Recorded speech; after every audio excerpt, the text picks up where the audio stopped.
I think some of the Cup guys went testing.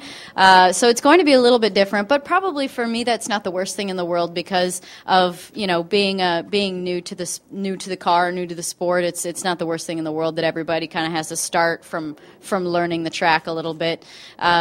It's going to be my third time there, again with a different track, but that's always a comforting feeling, and I think that the short track stuff is coming along. That's kind of what I feel like I've had the most trouble with and struggled the most with, and I think it's gone a lot better this year. So hopefully it's a good weekend. Yeah, it's always nice to do well when you're in front of your friends and family, but they own TVs, so they tend to see the other ones too. But it's when everybody comes around afterwards to celebrate a good day, that's always fun. Tony right now is the guy to beat because quite simply he's fast. His cars this weekend at Texas were fast.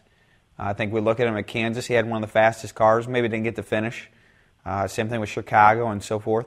We've got Homestead coming up, which I think he'll be very, very fast there.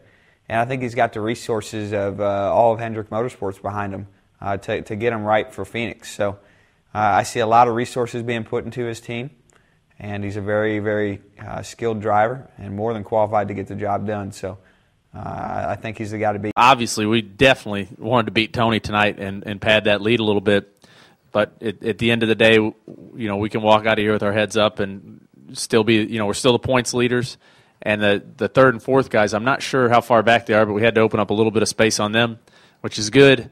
And man, we're gonna hold Tony to it. They're gonna have to run that well to beat us these next two races, and I think really it's going to be a great battle. I'm excited about it. We really do, because it's something where we did the tire test there, we did the open test, we got 4 full days of data that we've been digging through now for a month and a half. So we're really looking forward to going there and seeing if everything we learned while we were there still applies. The track's going to change a lot while we're there, obviously, with all the practice we have, and we just have to be smart about how we adapt to those changes and make sure Tony's feedback and our changes work to that, and hopefully we're going to have that speed. I think that Phoenix is still a huge unknown. Tony was out there at that tire test with us, and I got to see how good those guys were. I feel like we're going to be pretty good, and yeah, I think really the surprising thing for all of us today was just how well Tony ran here. I didn't expect him to run quite that well. So those guys, they did a really good job, and it makes me think that Homestead could be a lot closer than I expected before this race. So,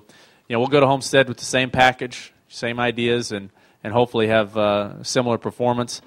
And it looks like Tony might be in the same boat. Their mile-and-a-half program's good. So we really think that next week at Phoenix has a larger opportunity by a landslide to change the outcome of this chase. So that one will be a very important race. We're not counting on them to make mistakes or do anything. I mean, we're controlling our destiny, and today's a perfect example of that. I mean, we're worried about what we're doing. We're not worried about what they're doing. We raced our race today. We didn't do anything worrying about what they were doing or how they were doing things. We just ran our race, and that's what we intend to do the next 2 weeks. And it's theirs to lose now. But I don't know that they have a choice now.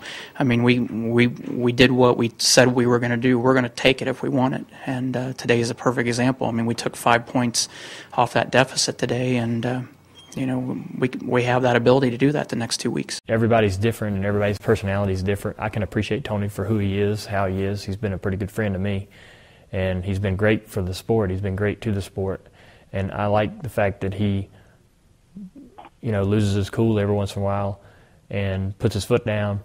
You want honesty from people, and you always know where you stand with him. And so it's good to have. I think that's a great attribute of his. He's very forward and up front. So that's how you want people to be. Oh yeah, I mean, Mark, Tony Stewart is a highly talented race car driver, and I don't think anybody can discredit the thing he's done. And when he's on his mark, boy, is he on his mark. So you got to give him a lot of credit. I think he's the guy to beat as this championship unfolds, and we'll just have to see. But he's done some very amazing things in his career for sure. I think there's definitely a lot of unknowns with the repave and then the things that are have the potential to happen. I look at Phoenix a lot like Martinsville. The Roush cars didn't run very well there, and we have to run well there. So we're looking forward to it. The biggest concern with Phoenix, after the test and going out there was not having rubber on the track, and it was extremely slick until the track got rubbered in. So I guess they've been working on that. I heard that somebody saw some pictures of it today, and they said it's rubbered in really nice. So I think the race will be okay there as long as you get a couple, 2 or 3 grooves of rubber on the track. The second lane, even at the open test, it was really a groove and a half at the most width-wise. And hopefully the races leading up to ours will clean up a second lane so that we can have good restarts and somewhere to race side by side. But for whatever reason, it takes so long to burn a lane in, and then you're afraid to move out and push that any wider. So it's going to be a guessing game, to say the least.